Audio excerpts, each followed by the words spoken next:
Architecture is really the art and science of turning fiction into fact.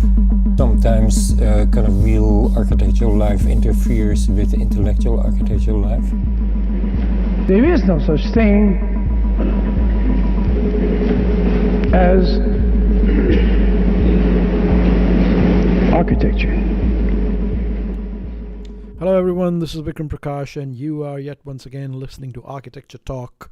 Each episode we try and have a conversation with a contemporary thinker on architecture and architectural thinking, and our purpose is to try and advance the frontier of architectural thinking, to imagine what architecture could be, might be, in unexpected and different new ways.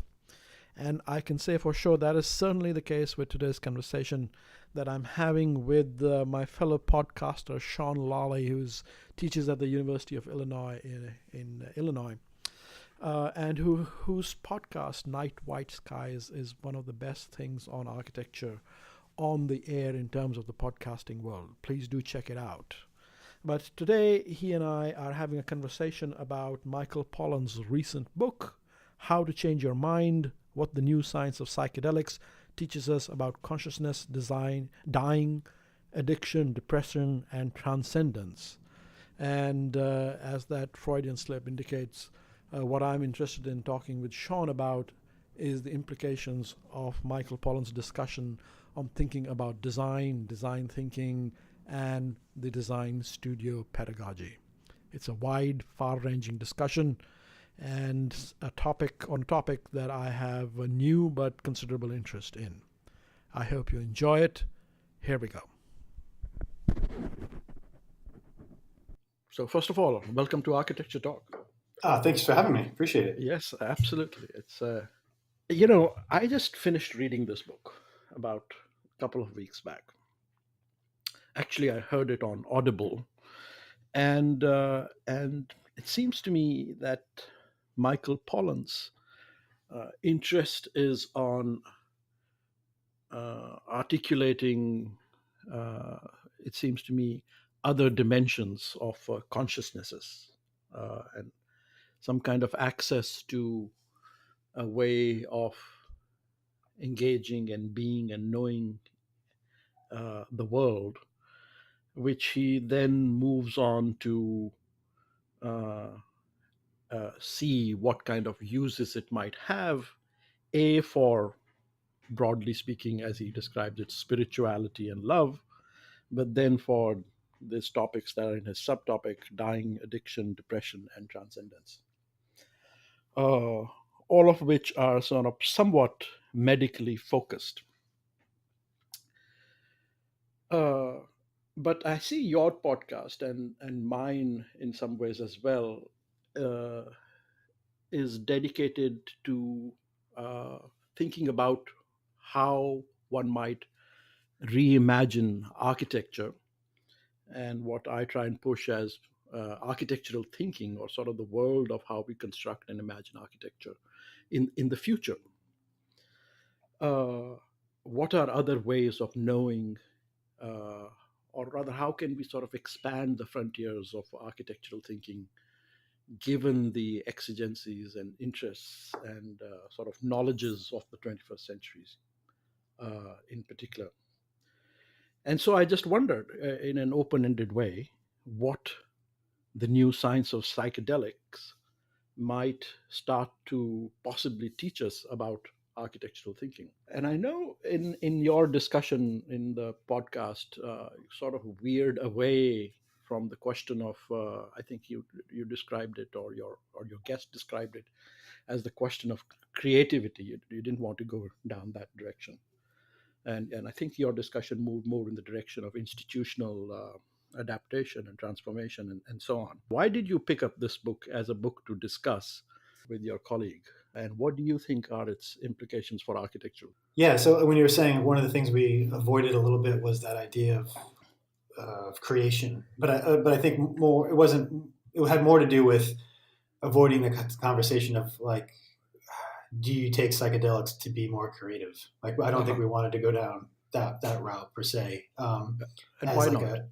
Well, I think it maybe a couple of reasons. I think it would have to come down to, like, how do you describe the actions that lead up to being a good designer. Like I think that in a weird way is a discussion that doesn't get talked about enough, and obviously then we were avoiding it in some way. But I think there is a conversation within architecture. Anyone who's been through architecture school or anyone who teaches in architecture, there's a conversation that doesn't really come about, which is how do you make a good designer? And so we often talk about programs and structures and the syllabi that we follow incrementally in order to get a good project from somebody, but we don't really delve into the kind of black box of what it requires to become a good designer. And can somebody start off not particularly good and actually make themselves a better designer? I think we layer it often with things like, well, if you're more disciplined, if you showed up more, if you did the readings, if you followed my line weights I set out for you, that you would become a better designer. Right. And that somehow it's all embedded in rigor, like you said. And we don't really kind of get into these other aspects of it, which is what other strategies can you show to somebody to get into a better mindset for design? I think in an odd way, I think you do see it more in sports, like this sort of, how do you talk about someone who is, say, in basketball or boxing or wrestling? Like there's always a kind of art form to these things that no matter how many techniques you learn, there's always an art form to the action that you can't teach, or that is very difficult to teach, supposedly. Mm-hmm. And so within those sports, I think, sports psychology is becoming very big. And so it's very big for less, I think, so for people starting out, but maybe very accomplished people who have stumbled, who just who've lost that sort of quality or ability to do things. So it's like you talk to a sports psychologist and learn about the mindset you need to be in to be a better race car driver or boxer or basketball player. And in architecture, we don't really talk about the mindset that much. Like, what does it need to be a better designer? And so when we were talking about avoiding the creativity side, I think we were trying to avoid like conversations about, personal drug use or something like that, or even like that somehow, that this would be I think in the worst case scenario, this would be seen as a crutch, that if you were drunk and went to studio, you'd do better work. Or if you took some drugs, you would be more creative. And I don't think that's necessarily what we wanted to hang our hat on in terms of talking about the research of psychedelics and yeah, for sure. And the mind. And so a lot of this too is tied, which I think, where we were talking about the medicinal side of this, which I think is really interesting. And I think you're asking the question, to come back around to your actual question, which was, why did I pick up the book? And I think I picked up the book because I was really always a little bit interested in meditation and some idea of being able to kind of calm the brain and calm my mind and thinking of it as a tool set for just having a better life in general. Mm-hmm.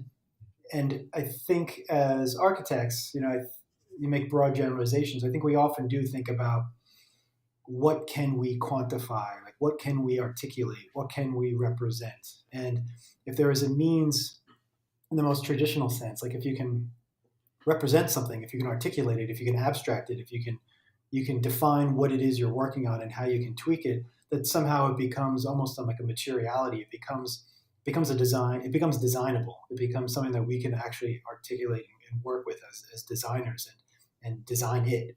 And so when we were talking about, this book that talks about this history from the 40s up until now of psychedelics and the use of them, is that, a lot of work is being done now in terms of not just understanding what the implications of this stuff is for medicinal use, but also what it is doing for recreational use and how it kind of triggers the brain, and the fact that a lot of this stuff that's being done actually has a lot of similarity to what it's affecting with the brain in terms of meditation. And so the question of now, all of a sudden, we're kind of reaching an era now where this is no longer seen as a kind of recreational, frowned upon, well, still frowned upon a little bit, kind of drug sequencing, but it's actually being studied at Johns Hopkins. It's being it's imageable. People can actually image the brain and understand where the brain is being activated when these things are going on. And so you're starting to talk about like, oh, now we can actually talk about emotions and these type of things that seemed very abstract, but maybe we can actually talk about and see these things not just as creative endeavors, but actually as other opportunities for understanding our emotions and our bodies and our how we engage space and how we see space and how we understand knowledge in general. Right. Yeah, no, that's right. With these new sciences and in association and not directly in association with advancing psilocybin research, there is much better understanding of or emerging understanding about what the emotional body and brain and what the more let's say creative body and brain and what the sort of unconscious level vaguely defined body and brain, how they operate, what they are, and how they could perhaps be quantified and known better, with the idea that these could then for be accessed to uh, be more better designers, let's say in our case. Yes, and I thought that in that sense, Michael Pollen's discussion was that the psilocybin research is distinctly different from recreational drug uses, which have a different kind of effect on the body, which have more of a, basically intoxicant effect. Whereas psilocybin, according to him, seems to open up uh, doors of perception, and Aldous Huxley's word. And in that sense, it could potentially, it becomes a better medium for gauging and knowing about how design thinking works. This is a black box. This is a sort of a black hole in studios, and we sort of, like you said, we talk around it, and we all sort of have a shared secret handshake around what it is that we are doing over here and what good design is. But one, it seems to me that that should be the core of one's discussion in design studios. And one can get into it by uh, uh, via quantitative methods. But second is the route, as via your personal interest, through processes like meditation and perhaps psilocybin, whereby we can talk about the modalities that put us into, or not put us into, but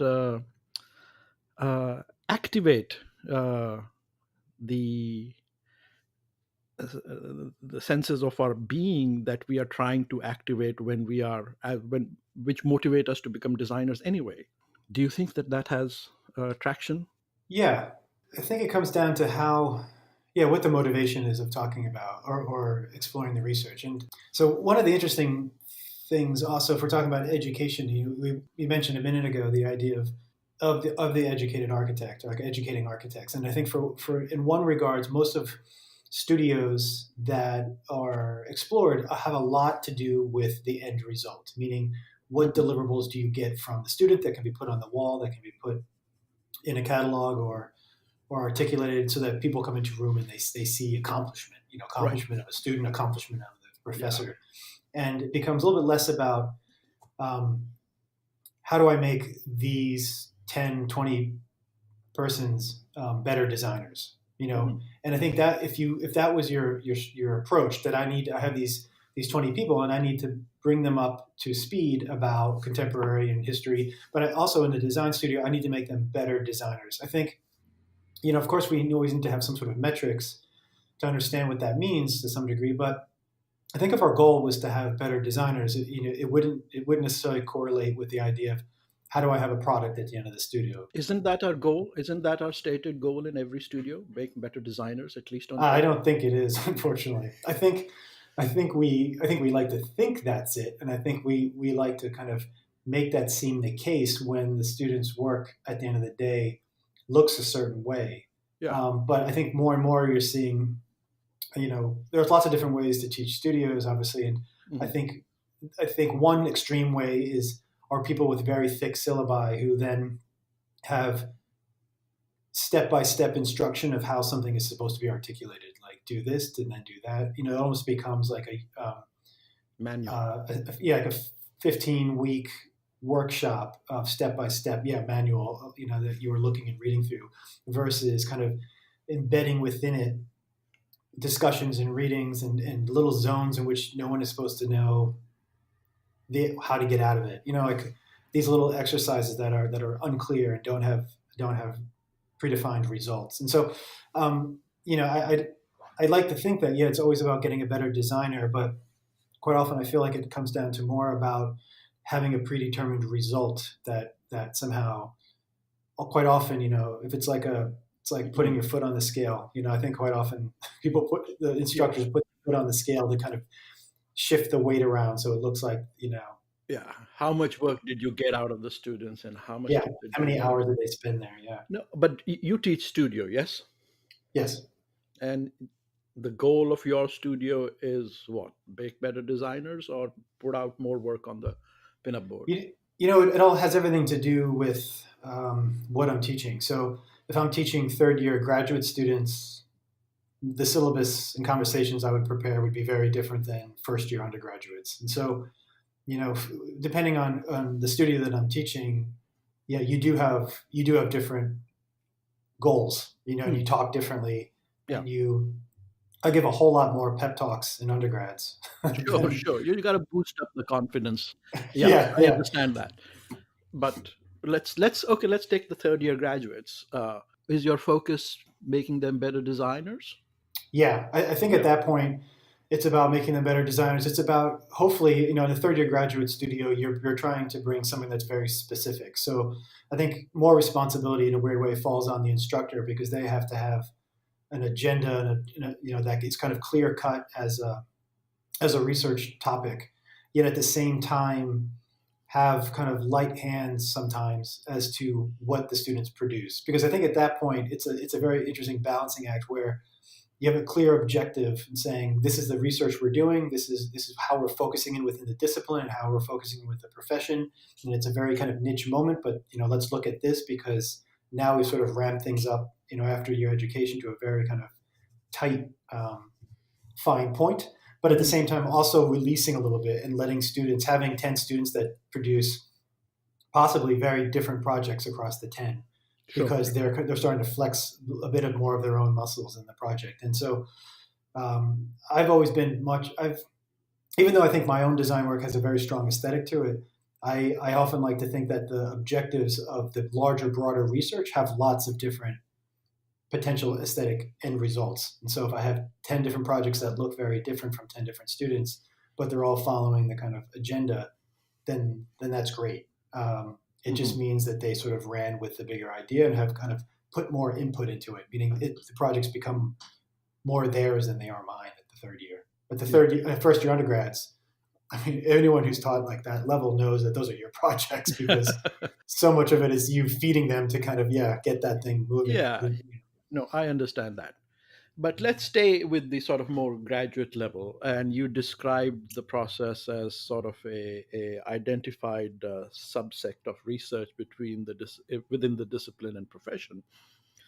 And you described it almost as a niche work, as a niche work, but with flexibility and openness. So, you know, and at that same level of teaching, say we wanted to teach Michael Pollen's book as a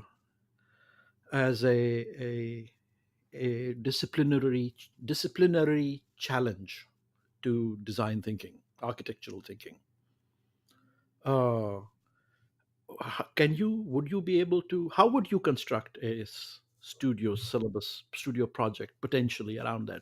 Well, I should say that what I think really is interesting about podcasts is that they do fall within a kind of spectrum of output. And so let's put it that way. So I think in the course of a career, there are people who Podcasts. So you're talking about podcasts or studios? we're talking about podcasts, yeah. But I mean, like podcasts as a way of thinking would be a very loose means of thinking. And so I'm trying to kind of put this into some kind of category to say that, if you're writing a book, that could be 5 years of your life in order to articulate that idea. If you're editing a book, it could be 2 or 3 years. If you're writing an article, it could be 5 or 6 months. If you're building a building or installation, it could be anywhere in between those things. Sure. And when I'm doing a podcast, these are, in my opinion, these are my version of doing each of those things that's kind of happened. And I did the podcast primarily because I needed a quicker way of thinking. Yeah.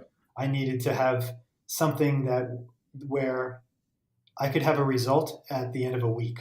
Yes. and I was getting really tired of having projects and competitions and books and articles, always seeing the end result being months or years in making. I agree with you. My motivation for, just as an aside, came about out of conversations during reviews and sometimes seminars. It's like all these great conversations and they evaporate into the air. I was like, wow, I got to capture these quickly somehow and publish them in some format. But anyway, that's a good way of thinking about it. Yeah. Because they do vanish. And so when something like Michael Pollen, this is, I think, quite often when, we go down these little roads in our lives of research, we don't always know where they're going. And I think Michael Pollen is a good example, where the idea of psychedelics and architecture in the brain and health and body and perception, these are things that are kind of underlying currents in a lot of the work that I look at, that I do in the research, but, well, not the psychedelic part, but the perception of the human body, physiology and perception of other materialities. And so I don't really have like a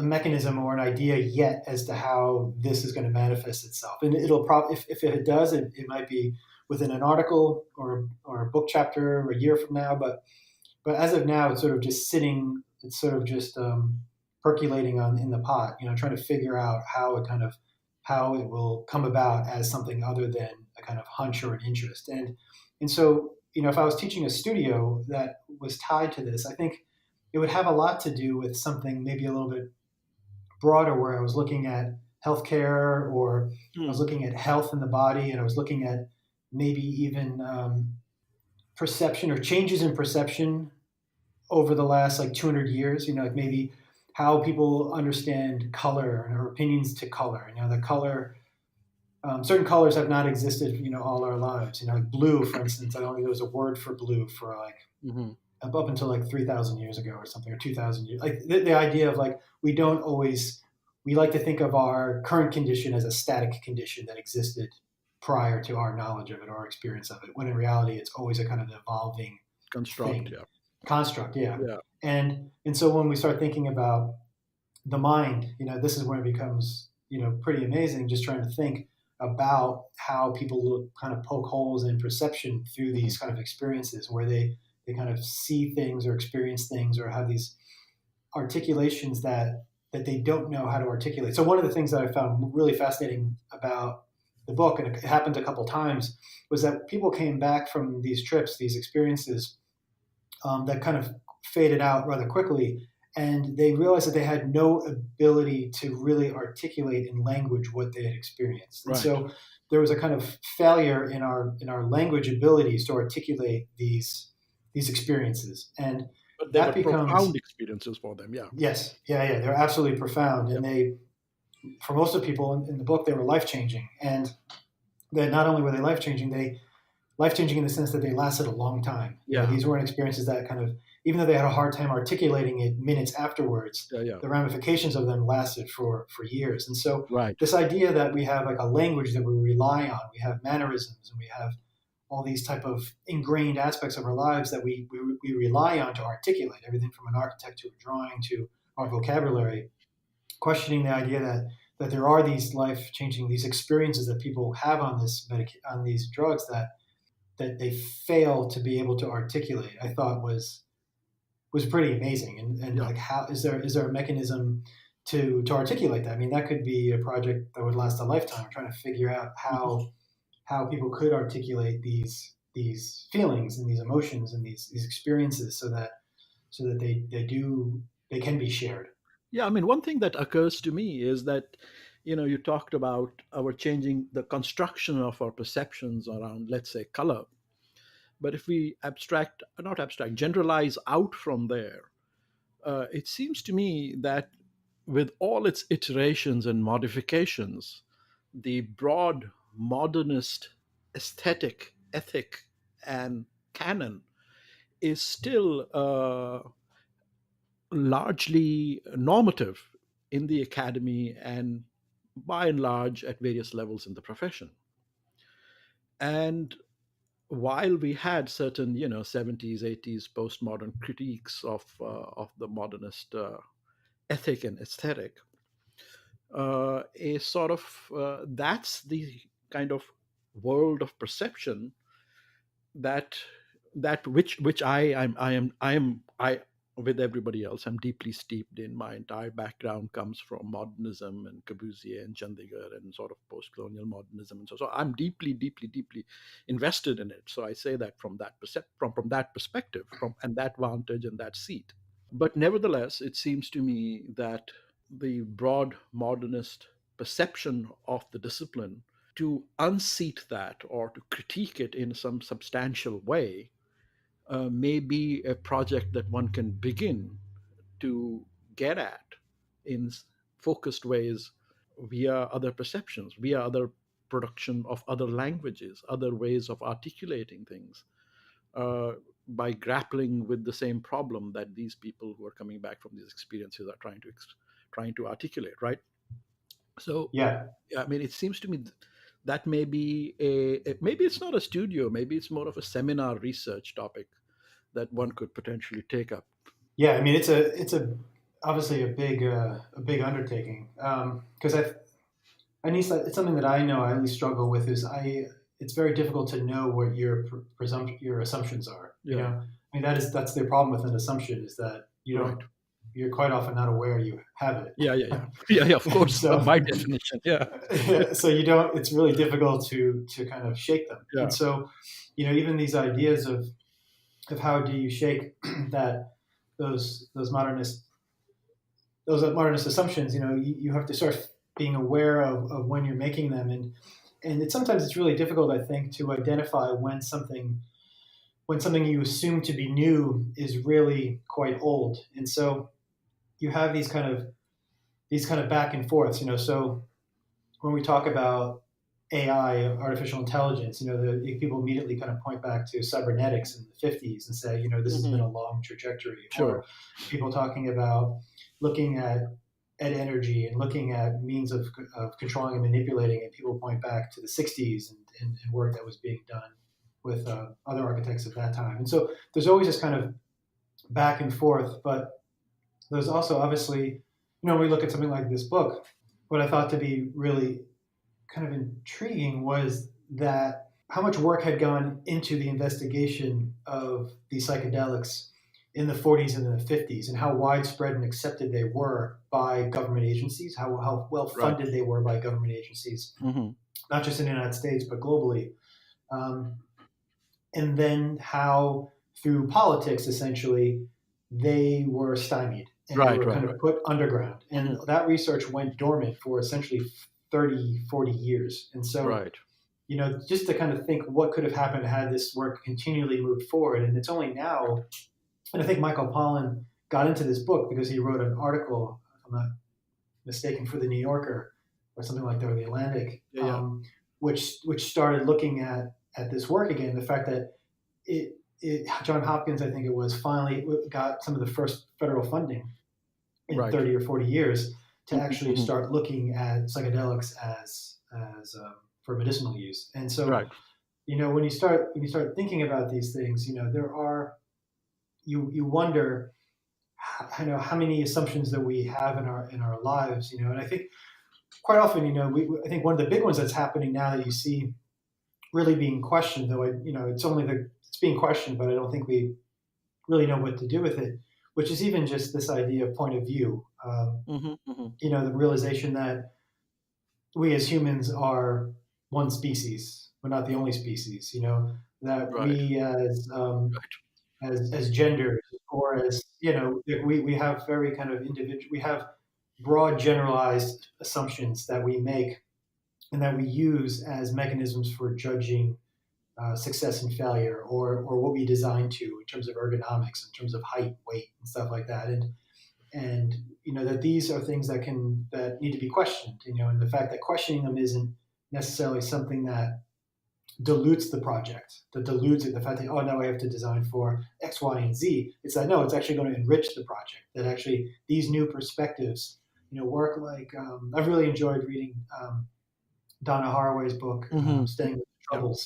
Just the idea of, again, that book's probably very similar to this in the sense that I don't know what to do with that book as an But architect per it's se. mind-blowing, yeah. Yeah, but it kind of bends your perception a little bit to think, you know what? Okay, there are these string figures she talks about, how to make connections to things that otherwise wouldn't be connected. Are fascinating. And I start when I hear and read things like Michael Pollen's book, and I read things like Donna Haraway's book.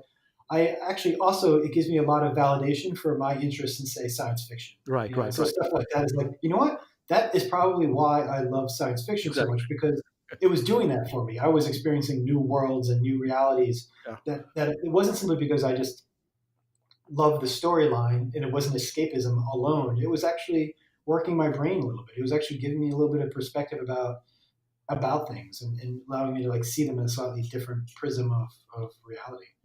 Yeah, no, I mean, these new sort of, discussions in the intellectual marketplace, if you like, are quite,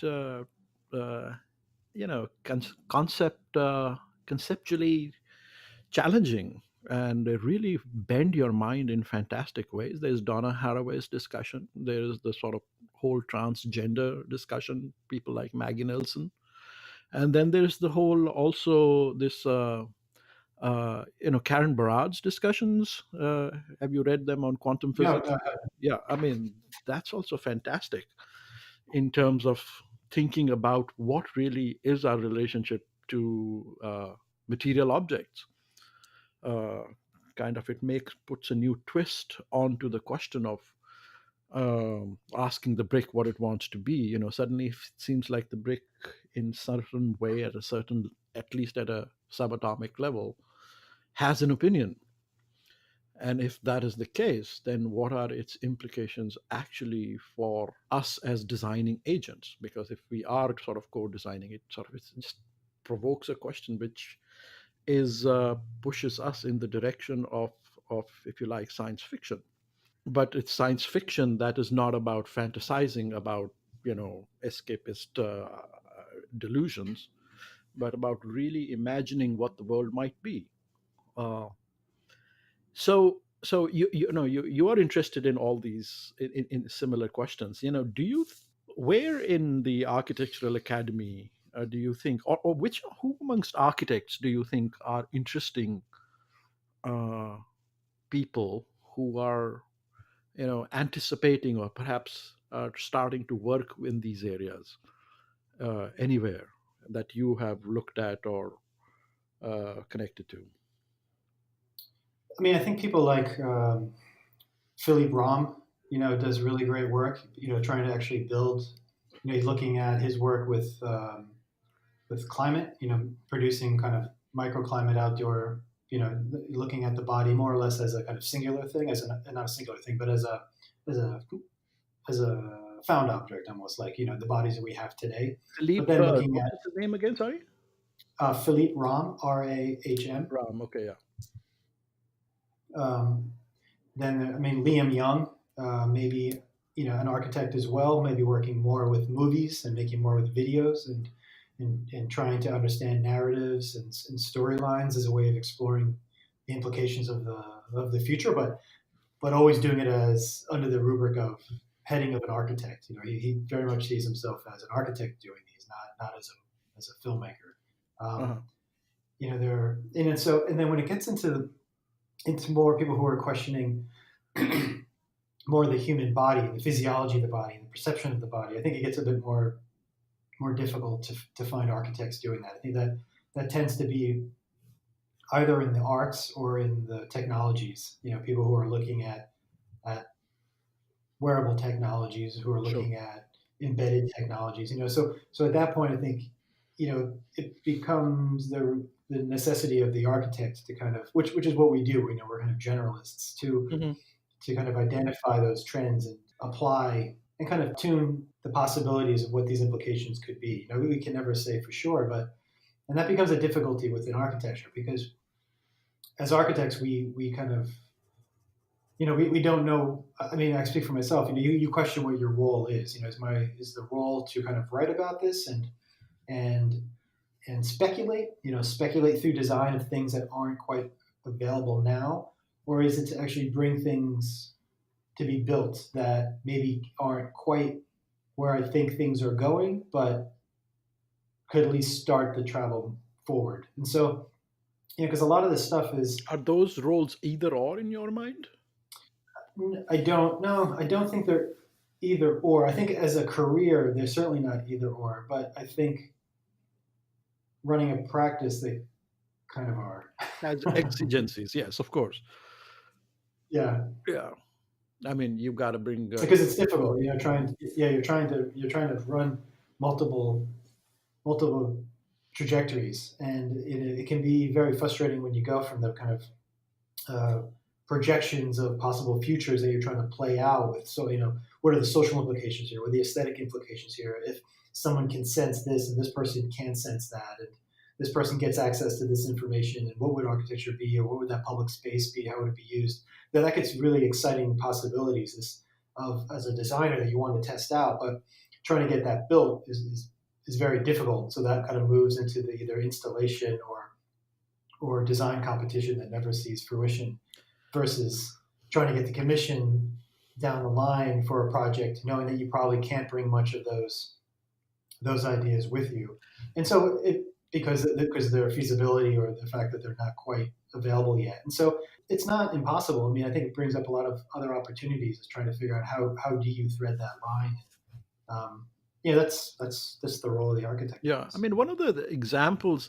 So I look a little bit at fashion as well, and I've always been impressed by how somebody like an Alexander McQueen will do two shows that are so completely out there, and so if you want, highly conceptual and uh, uh, you know imaginative, right? Imagining what life underwater will be, for instance, is Plato's Atlantis show. But at the same time, he is producing lines of uh, uh, you know wearables which may be above the average grade purchaser, but are available for use. And there's always this very interesting dialogue in fashion between his shows and the actual things that are put out to be bought.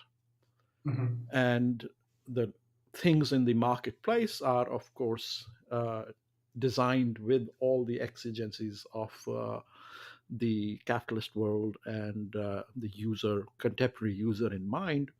But there's always um, a continuity is not the word, but some kind of a dialogue between things that he's doing out there, and I wondered, why don't we have more architects doing their like it like their conceptual shows? I mean, it almost would seem like every architect who's sort of practicing should also have an yearly show of, well, this is sort of where I'm thinking, and this goes way out and way ahead, but this is sort of my world of possibility. And then, of course, I realize that here is the more practical work.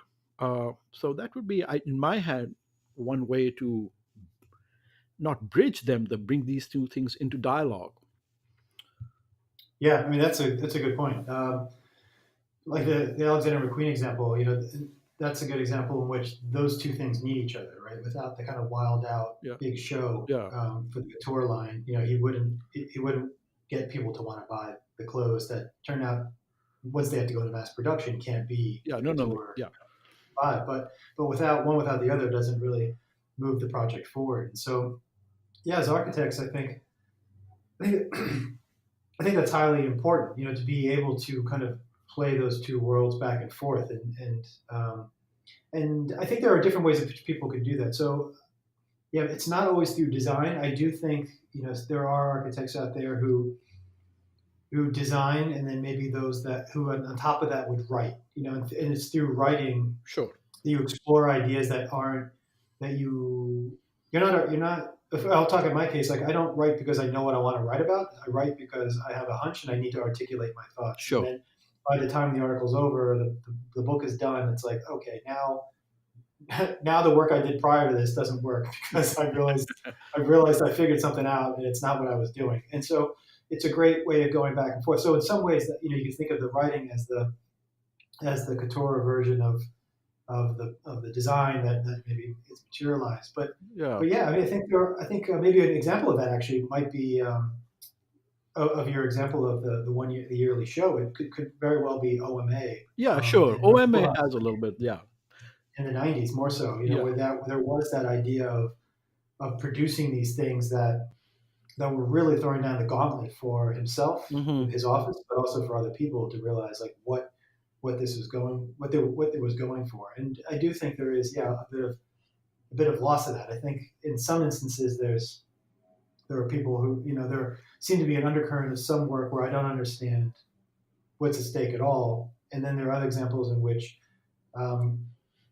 sometimes, and I speak for myself, like I think you can get caught so much in the couture world of that you don't ever take the difficult task of actually having to make it mass produced, like the clothing. Like at some point you have to put your foot in the game and actually step away from the computer screen or the writing and actually try to get some of that articulated and built, even though it won't be exactly like you daydreamed. Right. But it will be out there and it will be in the kind of larger zeitgeist of conversation in a different way, possibly. Right. So that's why I really like the Alexander McQueen example you had, because I think that is true. And I think as architects, we shouldn't see them as equal. We should acknowledge that they can't both do the same thing, Right. but they can't happen simultaneously. Mhm. Yeah, I mean, I think one of the problems is that this division is considered to be the division between the academy and the profession. That somehow the academic architects teaching in studios or teaching theory and history think up all these sort of crazy conceptual projects, whereas the practicing people, pride themselves on being able to produce the buildable work. So instead of that opposition, it would be so much more exciting that if the more engaged practicing people used the academic space perhaps to test out their own ideas at this more conceptual level, more unknown level. And in some ways, if people who are more embedded in the academic space, like you were starting to say, also had opportunities in some ways to precipitate out their conceptual thinking, at least in some limited form, in real projects. That would be the kind of dialogue that would be, I think, an interesting, healthy relationship between the town and gown. Yeah, and I think one of the examples I was thinking of when you were saying that was, I think there are, and I've always been very hesitant to do this, which is to have students doing work that's too close to your own. In the sense that usually if I bring something into the studio, it's because I've already taken a stab at it in the office to some regard. Right. And so I'm quite confident that I know a little something about what we're doing, and regardless of what they come up with, it's I'll learn from them, but I will not be taking from them. And I think there's a big distinction. And so within architects working within the academic world, I think you do have some who quite literally work with students on the same thing that they're doing in their office. Mm-hmm. And sometimes I find that rather questionable. Yes, I agree. That's highly questionable. But I do think like a good example would be someone like Tom Main, where he has a very strong image of like his work is very identifiable.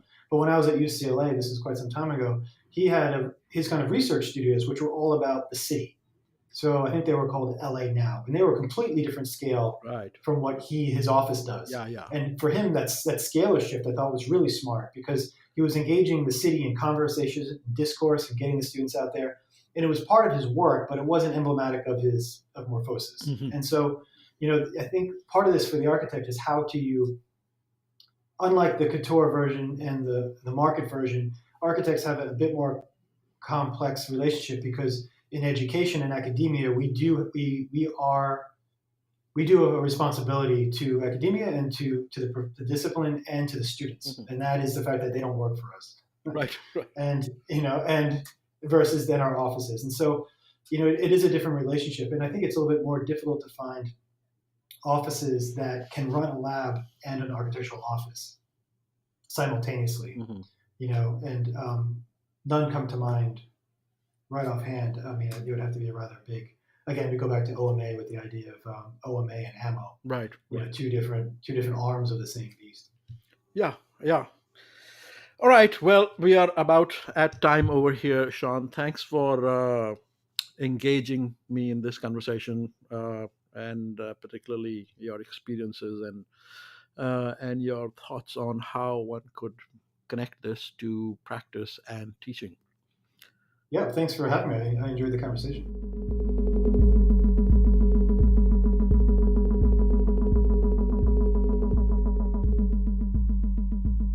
Thank you for listening to Architecture Talk. This is Vikram Prakash, your host, and our producer is the one and only Sammy Prouty, a graduate student of architecture here at the University of Washington in Seattle. I hope you all enjoyed our conversation, and if you did, please do take a moment to subscribe and to rate us on iTunes. See you next time. Take care. Goodbye.